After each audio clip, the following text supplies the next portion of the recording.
Getting over a cold. I'm running on caffeine, Advil, and Mucinex. Yeah. Alright, so here's the game plan that I'm gonna try and accomplish here. Okay. I'm going to break the lug nuts loose.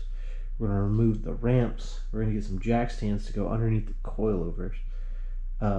Pull the wheels off, and we need to raise the front end up. An exhaust clamp is like 20 bucks a pop. Okay, we ain't about to live that life. Every time I drive this thing, it's gonna cost me 20 bucks. So I'm gonna raise up the ride height. We're gonna take care of this right now.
Alright, so on both sides, try not to blind or wash out the light, but basically this right here, that's the tack that we need to cut out on both sides.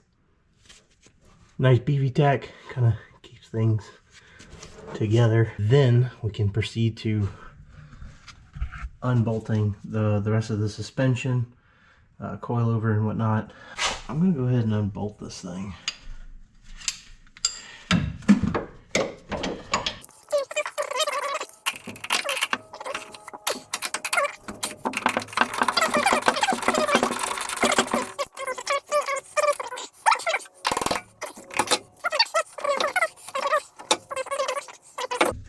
And then I can move this guy off to the side.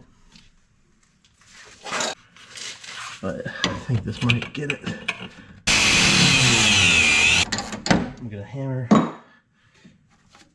to kind of free that up.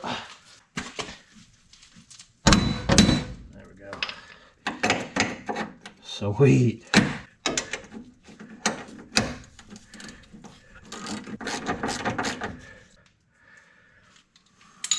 Boom, got that.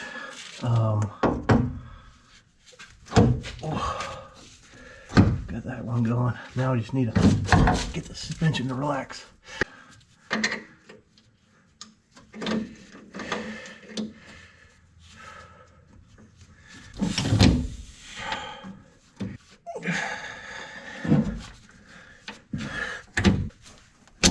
Oh, there we go.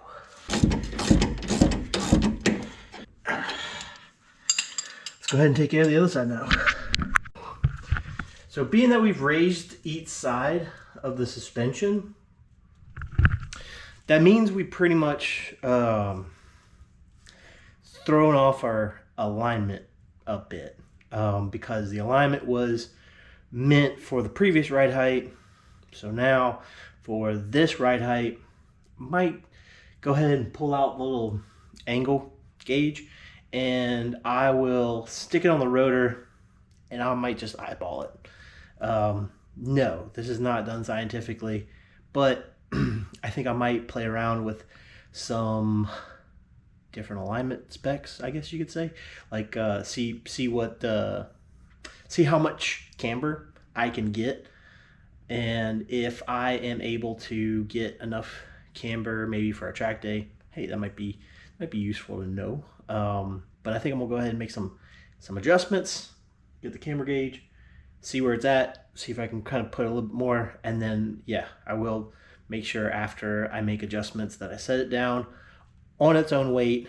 That way it gets the suspension compressed and a more accurate idea of what it is. But for the most part, yeah, trust me, before we do anything significant or Hoonigan wise or road testing, I will pay to go get this thing realigned to make sure it's on the up and up. So all right, let's go ahead and do this now. In order for us to change our camber, we have to break that bolt and that bolt over there.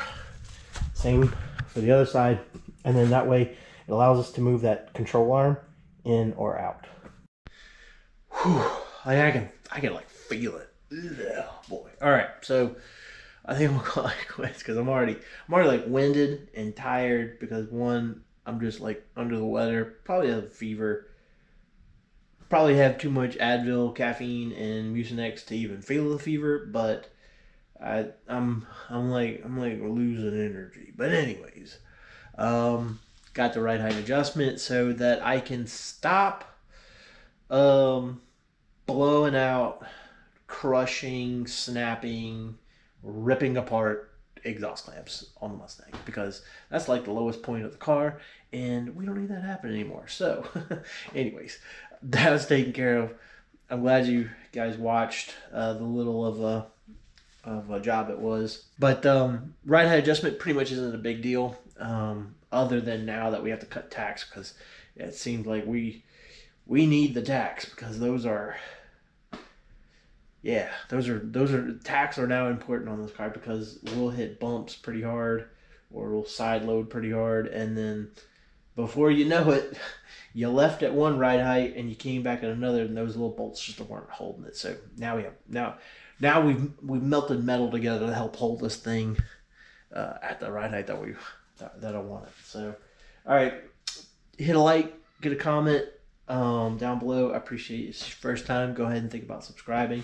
Up next is going to be checking pinion angle and adjusting pinion angle now that we've just changed the ride height of the front. So yeah, that needs to take place, the pinion angle, because we have a vibration at high speed. It's a very slight one.